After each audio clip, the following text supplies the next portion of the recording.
It must be one of the most amazing flying stories of all time. One that is still hard to believe. An airliner full of passengers out of control at 17,000 feet. And the pilot is stuck outside the plane. In the cockpit, 3 frightened flight attendants are clinging to his legs.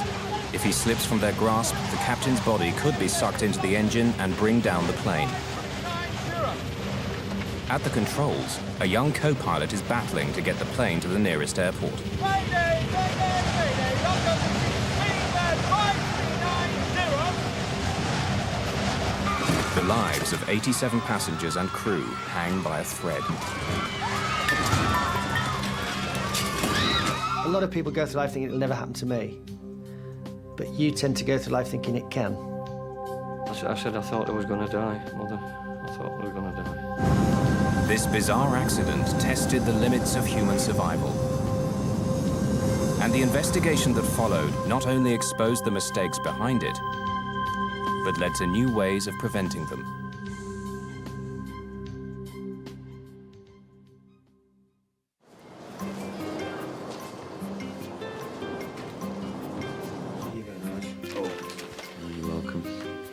For the crew of the British Airways flight from Birmingham, England to Malaga, Spain, the 10th of June began like any other day. Old friends about to do a job they loved.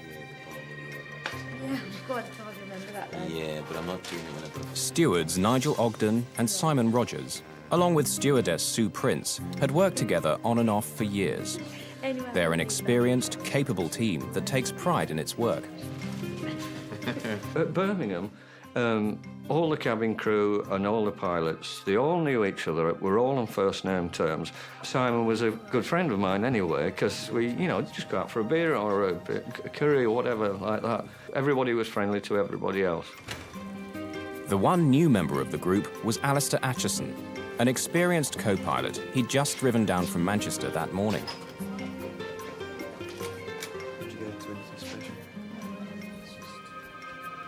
Morning, Alastair. Come on in. Tim Lancaster is captain. He's been a commercial pilot for 21 years. Well, we'd better get started, eh? Chief Steward John Heward arrives to give the crew their final briefing. Morning, everyone. Morning. Right. Is that the first officer? Yeah, just down from Manchester. Nice seeing your face. Okay. Malaga. Right, looking forward to this. Right, Nige, you can sit up with me up front and talk rugby.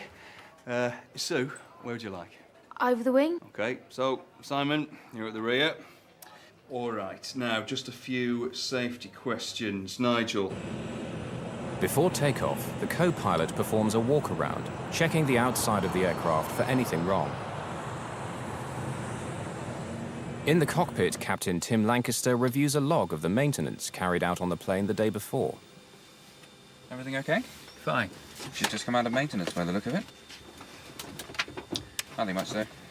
Just changed the windscreen. Many of the passengers know the flight well and are looking forward to a relaxed trip to Spain.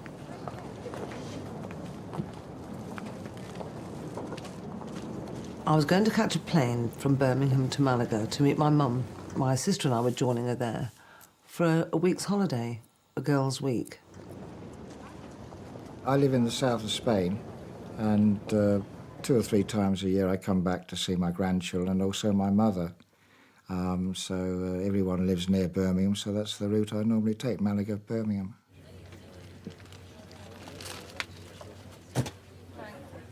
These unsuspecting passengers and crew were about to begin an adventure of a lifetime. Seem to have made yourself comfortable. Too right.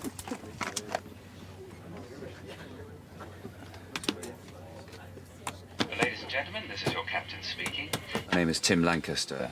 Welcome aboard this British Airways Flight to Malaga.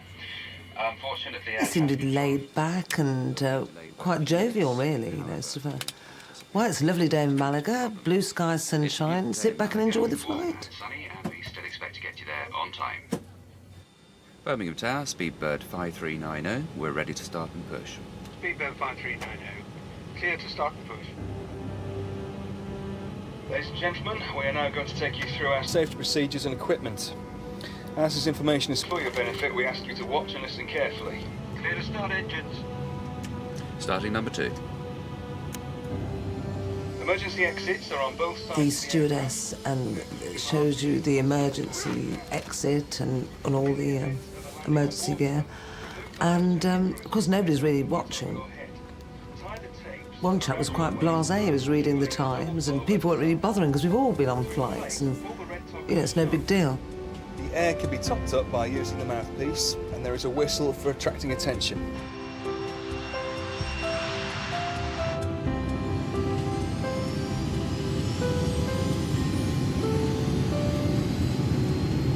knots.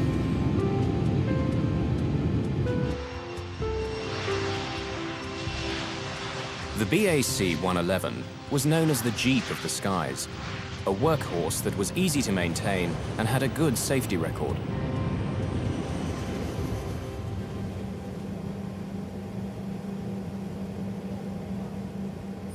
At 43 tons, this pressurized hull is carrying 81 passengers and 6 crew, and is now climbing to 23,000 feet.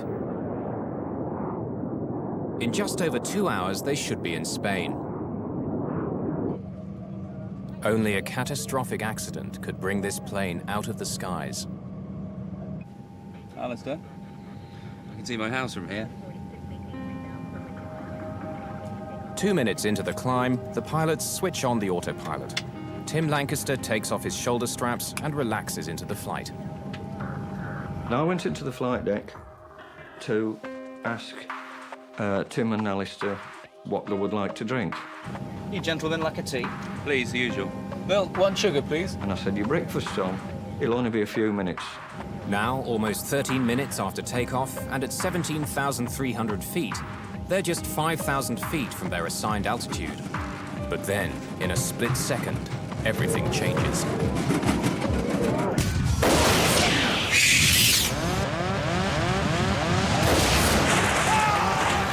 With a huge explosion, the captain's windscreen blows out into the sky. Almost immediately, a white fog forms. A sort of really intense stomach, body-shaking thud.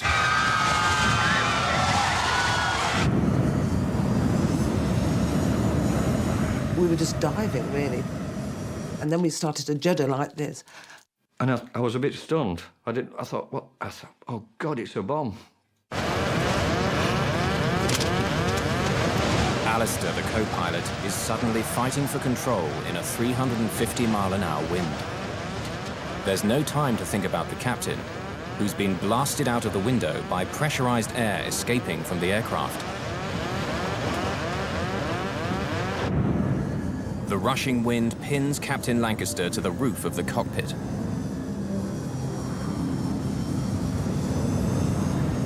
Inside, his legs have jammed the control column forward, disconnecting the autopilot and pushing the plane down into a dive.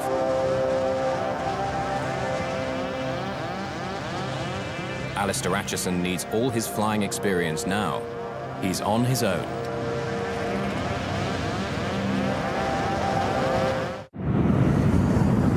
The captain's body is pinned to the outside of the jet as it hurtles down from 17,000 feet. The throttles are jammed forward, increasing the speed to nearly 400 miles an hour. Co-pilot Alastair Atchinson has to take command. While he fights to bring the plane under control, steward Nigel Ogden can see his captain is being sucked out of the aircraft. And I looked in, the flight deck door was resting on the controls, and all I could see was Tim out the window. I jumped over, put one foot in the captain's footwell, and the other one was down the side of his seat. I just grabbed him before he went out completely. Nigel Ogden holds on to the captain for dear life. Outside, a 390-mile-an-hour blast of wind at minus 17 degrees centigrade smashes into Tim Lancaster's body. The tornado in the cockpit is giving Atchinson major problems.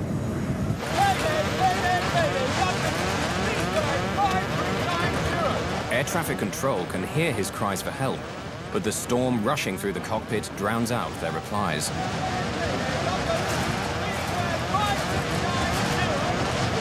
The captain's feet are still pushing against the control column, and Alastair is struggling to get full control of the plane.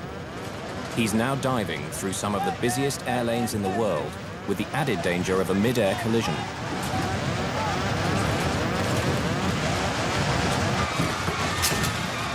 From the cabin, lead steward John Heward sees the chaos in the cockpit and does what he can to help. I looked up, and there was Nigel sort of hanging across the seat in the flight deck. In front of me, the flight deck door had fallen forwards and trapped itself between the actual door frame and the throttles of the aircraft. So I literally stamped on it twice, and it literally broke into 3 or 4 pieces. Behind, on the wall of the flight deck, there is a spare seat for anybody to observe the flight or whatever. And I thought, well, if I put my arm through the seatbelt there, I can grab both of them, and at least we've got some sort of anchor point inside the aircraft. Alastair, who's never flown with this crew before, has to leave them to their own devices and focus on getting the plane to safety. He now has control of the throttles. John and Nigel have wrenched the captain's feet away from the control column. But instead of slowing down, Atchison decides to continue the rapid descent. It will quickly take him out of the way of any other air traffic and take him to a lower altitude where oxygen equipment won't be needed. Staying too long at a high altitude risks oxygen starvation, and this older aircraft is not fully equipped with oxygen for all the passengers on board. The airspeed indicator goes into the red.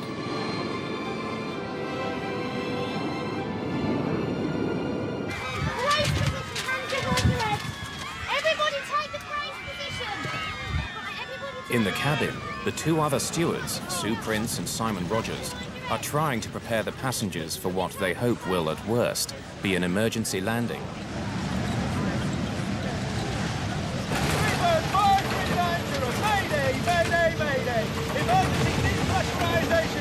They've dived to 11,000 feet in just 2.5 minutes.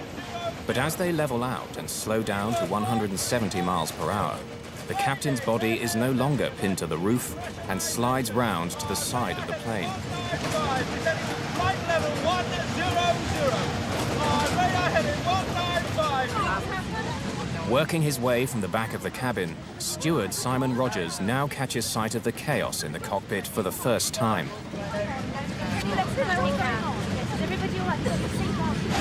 Now the aircraft had got to sort of flying fairly level, Simon came up from the back. Nigel was beginning to get really sort of achy now with his arms, and I knew he wasn't going to let go unless he was sure that Tim wouldn't fly out of the window. We all had fear in our eyes. We were all worried sick because we thought, you know, either Tim's going to die or we're going to die, you know. That was going through my mind. But it was up to Alastair then, and it was up to us 3, Simon and John and myself, to hold on to grim death. Mayday, mayday, mayday. All I remember is Tim's arms flailing out. His arms seemed about 6 foot long. And I'll never forget that. His eyes were wide open. I mean, his face was hitting the side of the side screen, but he didn't blink. And I thought to myself, and I said to John, I said, I think he's dead. I think he's dead. And I said, you and Sil have to hold on. I can't hold on anymore. I can't hold on anymore. I've lost the feeling in my arms.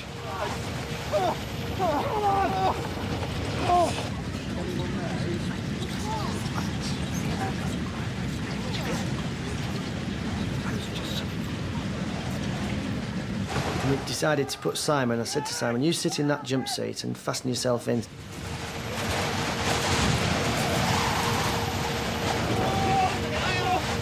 With Simon sitting in the seat, we'd freed Tim's legs from between the control column and the seat. So we hooked his feet over the back of the captain's seat, and then Simon literally put his hands on the top, just so he was holding his ankles down.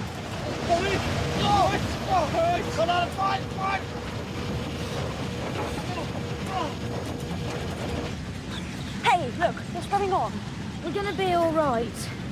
But I think the captain's dead. Well, I couldn't believe it, because he just told us what a lovely day it was. You know, blue skies, sunshine, relax and enjoy the flight. And then next minute, he's dead. Simon and Alastair now face one of their most difficult decisions: what to do with the lifeless body of the captain. No words are said, but for a moment the thought passes between them that the best thing would simply be to let it go.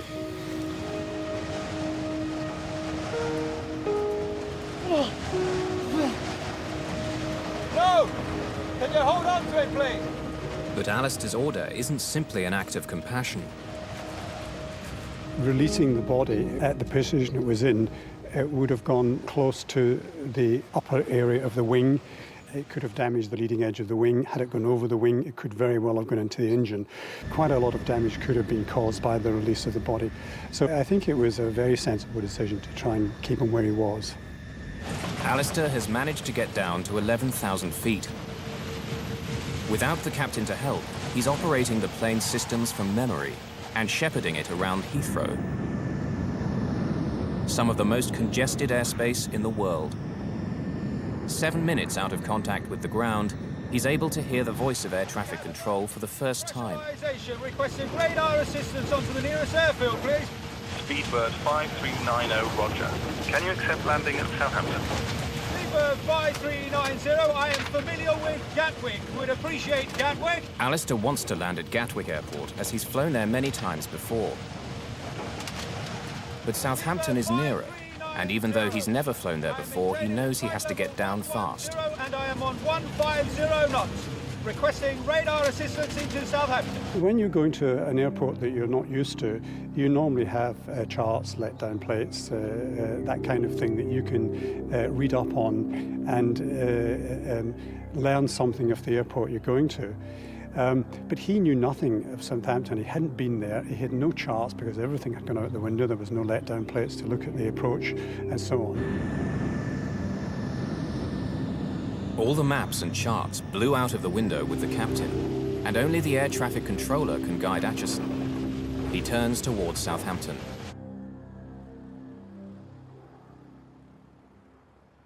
Southampton, this is Speedbird 5390. Do you read? Speedbird 5390. Good morning. Identified on handover from London radar 6 miles west of Southampton Airfield. What is your passing level? Roger, sir. I am not familiar with Southampton. Request you shepherd me onto the runway. When he spoke, he was obviously stressed. It sounded as if he was under a fair bit of pressure. What is your number of persons on board? We have 84 passengers on board, and I think that will be all until we are on the ground. Roger, that's copied. I've been advised it's pressurisation failure. Is that the only problem? Negative. The captain is half out of the aeroplane, I understand. I believe he's dead. Roger, that is copied. My feeling was, when he told me what was going on, it was one of disbelief, because it doesn't actually happen. You know, it's one of these things that you see in films, that happens in films, but it doesn't happen in real life. And it was sort of the hairs in the back of the neck go up, and there's this feeling down the spine, the tingle down the spine, and you think, no, it's not for real, but it's got to be. Flight attendant holding on to him, but requesting emergency facility for the captain. I think he is dead. Affirm. What is your passing level? Leaving flight level 5,500 feet on 1019. Roger, that's copied. I'll give you a little bit more space, then I'll turn you onto a heading of 180. Yeah, it's a full emergency. It's a 111. Rundle contacts the emergency services at the first opportunity. I don't know how many people are on board, but I'll let you know.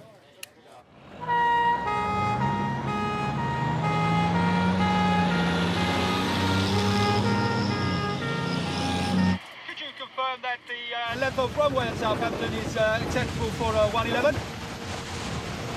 Yes, it is acceptable for a 111, and I'll give you the figures shortly. As long as we have have at least 2,500 metres, I am happy. I'm afraid we don't have 2,500 metres. Neither do Bournemouth. We have a maximum of 1,800 metres.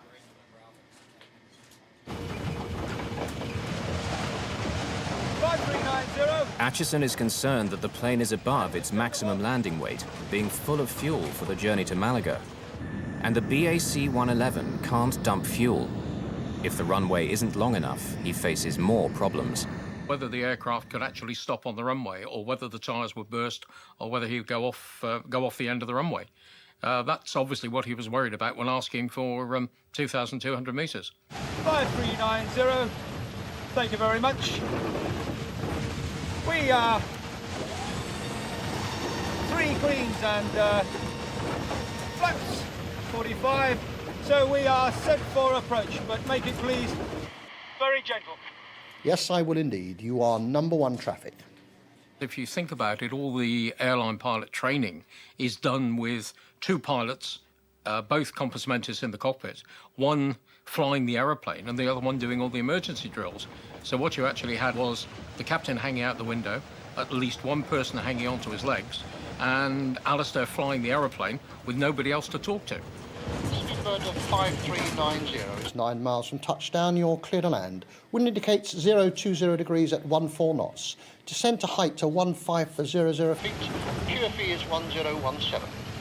Roger, sir. Descending to 1,500 feet. Talk me down all the way. I need all the help I can get. Roger, you'll be able to stop the aircraft on the runway and evacuate the aircraft on the runway. He must have been about 6 or 7 miles from touchdown. And obviously at that point I kept talking until he was happy he could see the runway. I was happy to continue looking out the window and land the aeroplane. At the point he said he was visual with the runway, I effectively stopped talking.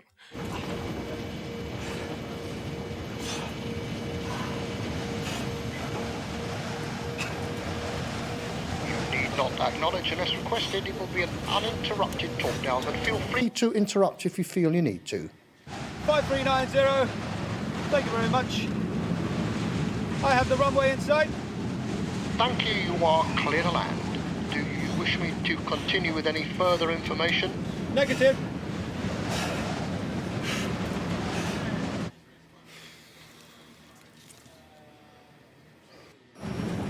"32 minutes after takeoff, with 81 terrified passengers, a nearly full fuel tank, and the captain blasted out of the window, Alastair Atchinson attempts the most difficult landing of his career.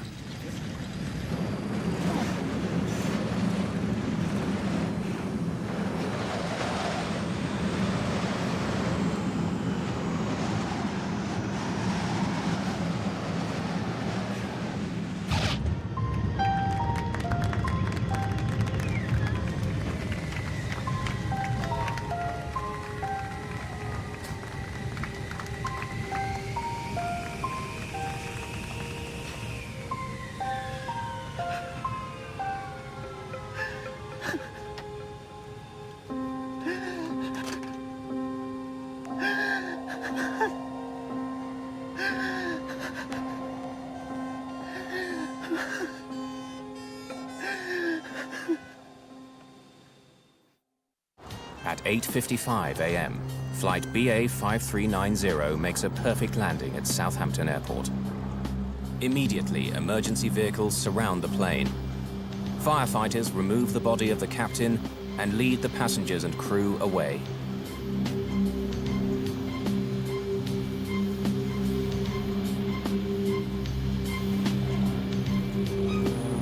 I remember seeing the co-pilot, the man who really, if it wasn't for him, we'd have been on the other side by now, and is walking down the runway very slowly, shaking his head, and he got an ambulanceman walking with him with his arm around the shoulders of the co-pilot. And the co-pilot was shaking his head as if... I remember that distinctly. I don't know why, but I do.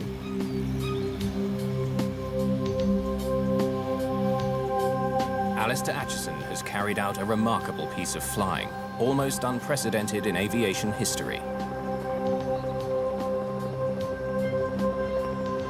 He has had to pilot his plane without his captain, who has undergone physical stresses that nobody could have been expected to survive.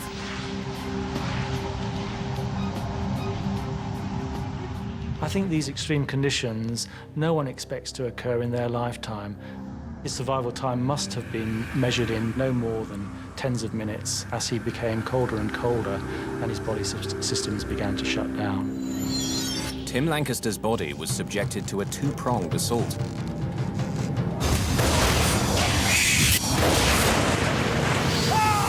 The physical violence that his body suffered being blown out of the plane, and the extreme cold and lack of oxygen at 17,000 feet. Every 1,000 feet of altitude causes the temperature to drop by 2 degrees centigrade. So the temperature on the outside of the plane would have been around minus 17 degrees centigrade. The extreme wind chill also meant his body was losing heat very rapidly. He would have lapsed into semi-consciousness and then unconsciousness, and as the temperature, his core body temperature fell, he would have finally died as a result of the excessive cold in that environment. Despite the trauma that Captain Lancaster's body suffered, there was one final twist to his story.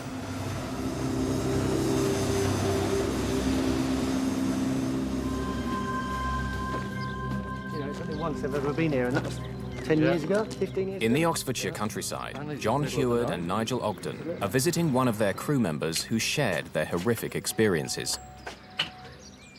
Here he is. Hi, guys. John, how are you? Nice to see you. Nice to see you, mate. Nige. Oh. Come in. Hi. Like on SCP, when you go in, you've got to pretend... The captain of that fateful flight, Tim Lancaster, somehow survived his horrific ordeal. There were no fatalities on BA 5390. Yeah, that's it now. You can go on the 3-day cruise across there. As his frozen, lifeless body was removed from the plane, nobody thought that Tim could have survived such punishment. But remarkably, he was slowly beginning to emerge from his horrific adventure. Tim, can you hear me? I regained some consciousness on the ground at Southampton because I remember big red and white things, which were obviously fire engines and ambulances, not people and not conversation. And then my next clear, lucid thoughts are in hospital in Southampton. Over the next few days, all the bits eventually arrived back in my sort of consciousness, and I put the jigsaw together and, you know, sort of played the whole story for myself and understood what had happened.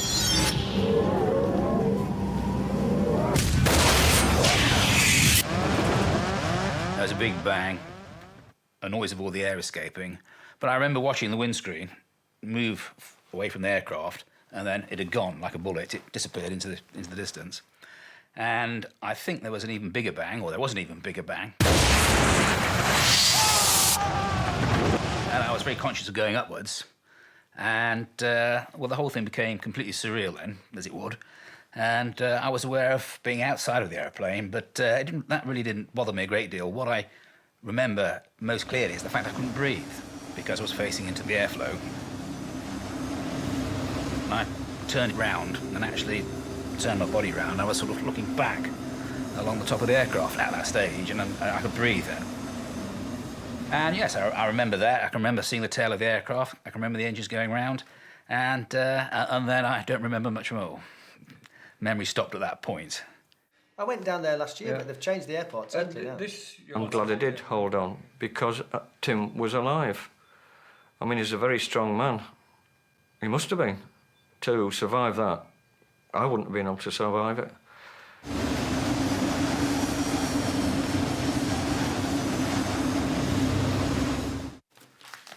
That's all very dramatic. It is, look. Tim Lancaster's survival was little short of miraculous. He'd been minutes away from death. It was Alastair Atchinson's flying that saved his life. His quick thinking in getting the plane to the ground in only 22 minutes saved Lancaster from dying from the effects of exposure. And by pure chance, the physical trauma he suffered was limited. It included a bone fracture in his right arm and wrist, a broken left thumb, bruising, frostbite and shock. Remarkably, within 5 months, Tim Lancaster had made a full recovery and was flying again. Speed Speedbird 539. Of course, the captain wasn't the only one to go through a horrific experience. Battling with the controls whilst a tornado raged through the cockpit was something no commercial pilot could be trained for.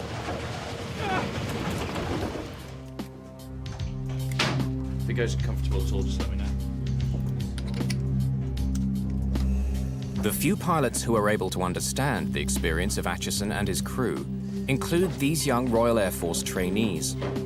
Officer Shapley, seat 7. Line of subalterns, seat 3. They are being put through a simulation of an explosive decompression in this hyperbaric chamber. It duplicates the effects of a window blowing out at 25,000 feet. Individual intercoms. Checked and operated. All connections. Checked and firm. Console checks are complete. Clear to claim instruction of the medical officer. Climbing to 8,000 feet at 4,000 feet per minute. The atmospheric pressure is initially set to 8,000 feet. This is the pressure inside the sealed cabin of most commercial aircraft. Anyone can survive this for many hours with no ill effects. Any higher than that, and the experience is very different. Is enabled. Students, listen in. Will all students please indicate with a clear thumbs up that they are ready for rapid decompression? 8 thumbs, rest your thumbs. Students, stand by for rapid decompression. In 5, 4, 3, 2, 1, now. The mist in the hyperbaric chamber is identical to the fog formed when the window blew out on BA 5390. At the instant of rapid decompression, the air in the cabin can no longer hold onto its water vapor, which is then released into the atmosphere as fog.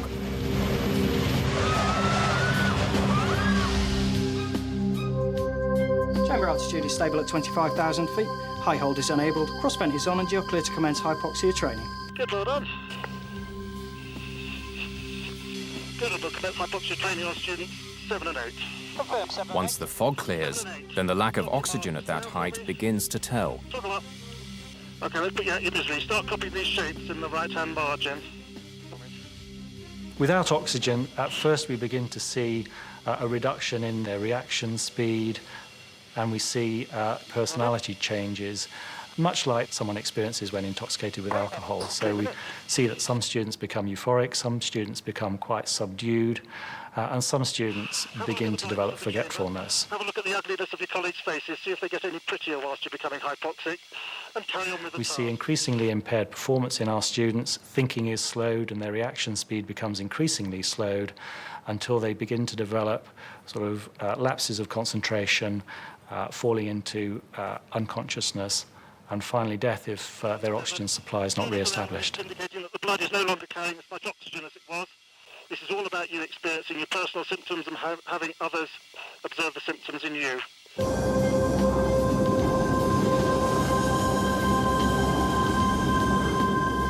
Flying alone, battling nearly 400-mile-an-hour winds, and defeating the possibility of oxygen deprivation, Alastair Atchinson's achievement in saving Flight 5390 was outstanding.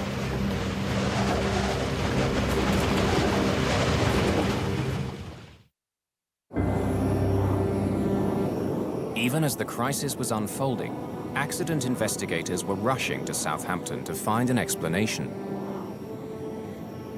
On the ground at Southampton Airport, the search for clues begins. Initial investigation shows no distortion to the frame of the windscreen, so this rules out a problem with the structure. The fact that there are no shards of glass also discounts a bird strike.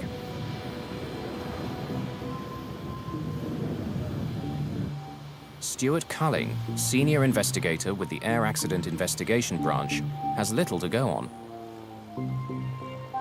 Windscreen was missing, there was a certain amount of blood around, there were some minor dents and scrapes on the fuselage, as you'd expect if the window had gone past, and really that was about it, apart from a lot of paper scattered around inside. One of his first clues comes from the log recovered from the plane. He knows the plane had been serviced just the day before, and that a windscreen had been replaced. He immediately pays a visit to the British Airways maintenance hangar at Birmingham. I wanted to find out exactly what had happened to the aircraft before it took off. And I'd arranged that I should talk to the shift maintenance manager who fitted the window. There was a slight problem there because he'd been on night duty and consequently he had finished his shift at roughly the same time as the windscreen came out of the aircraft, and he wasn't in a fit state to be interviewed. He needed to get some sleep. Stuart Culling. Good morning. Nice to see you. I was expecting you. Yes, good. Thank you very much. Is this the hangar in question? This is the main hangar, yes. Yes. So in the meantime, I looked around the facility. I made sure that any paperwork and any records of the aircraft had been identified and taken away so they couldn't be accessed by anyone else, and waited until he came in.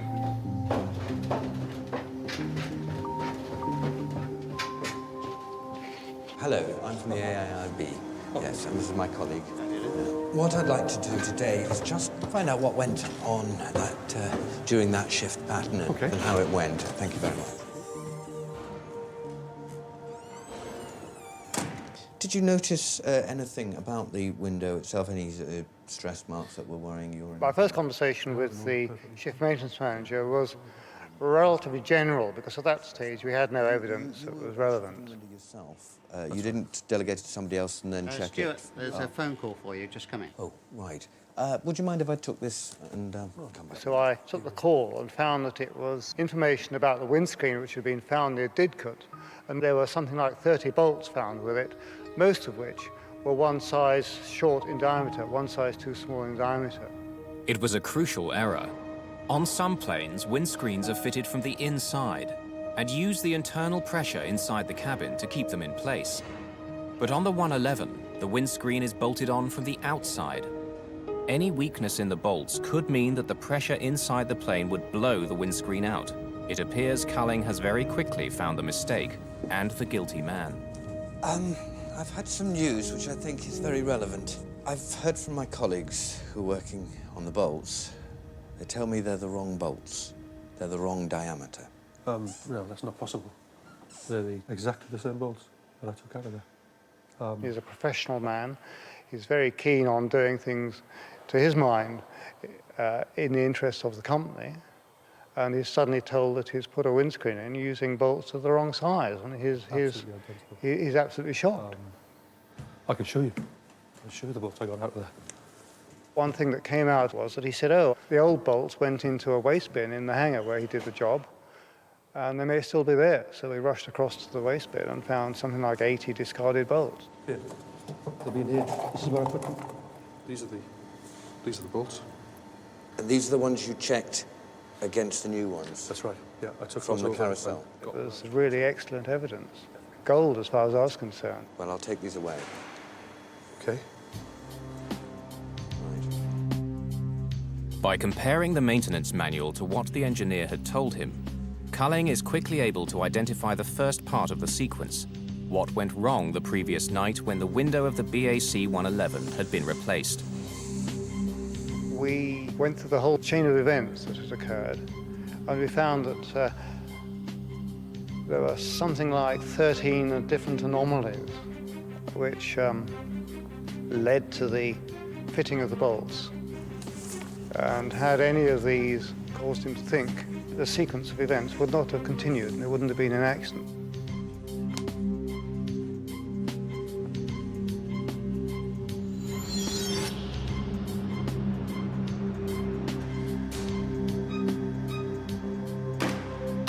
The engineer had come early into his shift, and at about 4 a.m. had gone to work removing the old windscreen from the plane. The hangar was full, and the plane had been pushed against the hangar door, which made the windscreen hard to reach. Stretched across the fuselage, he had problems controlling his screwdriver. The windscreen that he had taken out had itself been fitted with the wrong length bolts, but they were still strong enough to hold the screen in, and it survived without a hitch for 4 years. But he was a conscientious engineer, and he decided that he would replace the old bolts with new ones when he installed the new screen. He chose not to go to the parts catalogue and look up the exact bolts he needed. Instead, he went straight to the parts store. Good morning. Morning. There, he matched by eye new bolts with the ones he had taken out of the screen.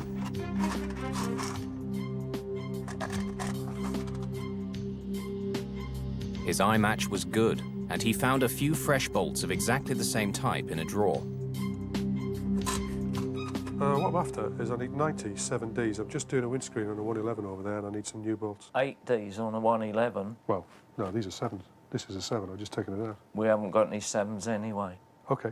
Right, The store manager knew which bolts the engineer should have been looking for, but the engineer chose to ignore his advice. Instead, he drove to the other side of the airport to find a match for his bolts. It was now about 5:15 a.m., and in a dark corner of the hangar, he continued to search for new bolts identical to the ones he'd taken out of the plane. But in the gloom, his luck finally ran out. He thought they matched, but they didn't. He picked bolts that were just over 0.02 of an inch too narrow for the job.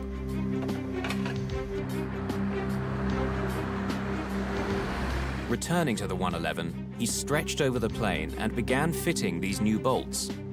Working at an angle, he couldn't see that the new bolts didn't fit correctly.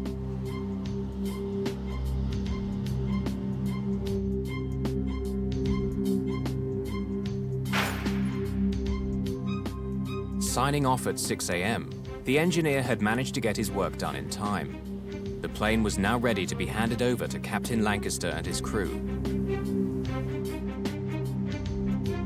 In fact, it was a disaster waiting to happen. The morning of the next day, the 111 was at 17,300 feet. The difference in pressure between the sealed hull of the jet and the thin atmosphere was climbing quickly to the half-ton per square foot it would reach at 35,000 feet. This pressure was looking for a weakness, and it found it. For Culling, finding out what had happened that night is only the first step. No one had hidden from him what they'd done, but he knows that he has to go deeper to understand the reasons behind this horrific sequence of events, why the engineer did what he did, and whether this was an isolated incident or the symptom of a bigger problem. Accident investigation, certainly on aircraft, comprises 2 parts. The first part is what's happened, and that's usually relatively the easy bit. The second part is why did it happen? Why did the engineer ignore procedure, bypass the technical manuals, and ignore helpful advice? Culling's search for the answers was in its own way revolutionary. If we talk to people without giving them a warning, we felt we'd get more information because they'd be freer to discuss it. If we gave them a formal caution, as it were, we thought that they would dry up. Coffee? Yes, please. Great. How was the journey in? Oh, well, usual stuff. They decide to talk to the engineer well away from the hangar in a cozy hotel room. Well, thanks for coming in. To gain insight into the methods of the maintenance engineers, Culling then does something no one had done before. He brings in a behavioral psychologist. So, is the aircraft normally in the hangar when you're doing that? Psychologists had been used before to analyze why pilots make mistakes under pressure. It's a discipline called human factors. But in 1990, using human factors in engineering was unheard of. I wanted a professional slant on what is really psychological territory. I would hope that as far as the shift maintenance manager was concerned, that it gave him extra confidence that we were trying to be even-handed and that we were trying to get to the bottom of it. You know, the parts catalogue.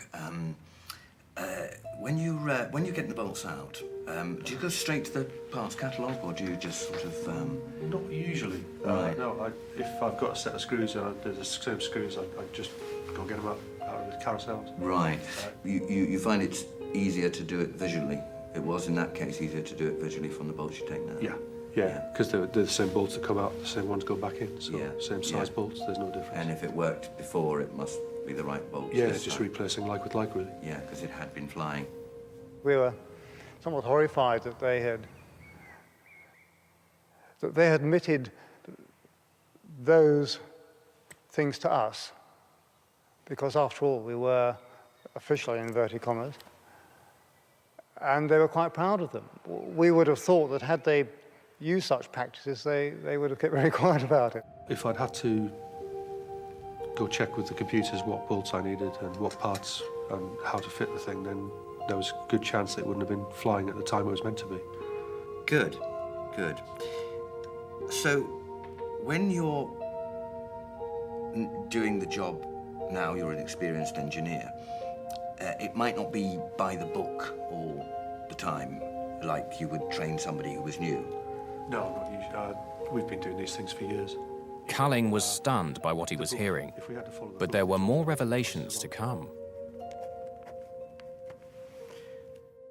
The engineer's dangerous approach was becoming clearer by the minute. You trusted your own knowledge better than the store supervisor's knowledge? Well, I'm an engineer. I got 7D bolts out, so I put 7D bolts back in. That's, well, you know, no problem with that. It's that simple. So you trusted that the aircraft had been flying, so therefore they must have been the right bolts?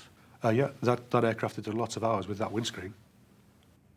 Their whole aim was to expedite work through their station. They had a lot of work coming. It was all done at night, and in many cases they had more work than they could reasonably handle. And they had devised little stratagems to get round that. Culling and the psychologist's insights made their way into the first draft of the report. It said that there were systemic faults in the maintenance procedure in Birmingham. But under pressure from British Airways lawyers, and because they hadn't carried out their investigation following normal procedure, the final report was forced to change its emphasis. By our, I mean the Treasury solicitor or whoever was advising the branch confirmed that under natural law it was unfair to use that information because we hadn't gone through the whole procedure. And so we had to remove that from the report. The investigators had never produced an accident report like it. Working with the psychologist, Culling developed a completely novel way of using human factors to explain why this accident happened. They uncovered pressures in the hangar that caused an otherwise proficient engineer to make potentially lethal mistakes whilst being certain he was doing the right thing. This psychological approach took air accident prevention to a new level. Through the sheer skill of the crew of BA 5390, as well as a small measure of luck, 87 people are now still alive. As a consequence of this investigation, others may never have to go through the same ordeal. In the aftermath of the accident, the crew were treated as heroes. They received numerous awards, and Alastair Atchinson received the coveted gold medal for airmanship. Their colleagues also showed what they felt. One of the most moving things was to go back to Birmingham. As we walked into the airport, the whole of the airport stopped. And all the ground staff and all the check-in girls and all that just stood and applauded as we walked through the building, and it was really quite, you know, moving at the time. You sort of wanted to get out of the way so that you could sort of, you know, I don't really want to do this. It's like walking up the red carpet sort of thing. Their colleagues were applauding a team which had demonstrated the highest form of professionalism at every level. A cabin crew which worked as a team in extraordinary circumstances, and the co-pilot, an outsider who took control and worked alone to bring them all safely down to earth. Each of the crew dealt with their experience in different ways. Tim Lancaster began flying again with BA just 5 months after the accident. He's retired from BA, but loves flying so much he's now with another airline. You cannot say that, she'll shoot you. It was a special day when the first day I flew. I decided, you know, that was what I was going to do. I was going to make an effort to go back to work and get better. So having made the decision, the rest was easy. For Nigel, the man who ran to Tim's aid and held on to him for dear life, the impact of that day was far more profound. I think about it every day. And that is the truth. I think about it every single day. In one form or another, yeah. Every single day. it'll affect me till the end of my days. Nigel, along with Simon and Sue, no longer fly. But John Heward is still with British Airways as a chief steward. But even he isn't free of the memories of that day. They were bringing in another British aerospace aeroplane to where I worked in Birmingham, and unfortunately that window was fitted from the outside, and the layout of the cabin was identical. And when I sat on it, it all came back to you. But for that reason, I've gone back to work at Heathrow and fly long-haul flights again, because those aeroplanes have got no resemblance to the 111 at all. Alastair Atchinson, who is still flying for British Airways, chose not to take part in this film. For each of the crew, the experience will stay with them in different ways. But common to them all is that on that day, their numbers did not come up. Tim explained it very well, actually. And he said our names were on the page, but we weren't at the top. And I think that was, you know, probably true.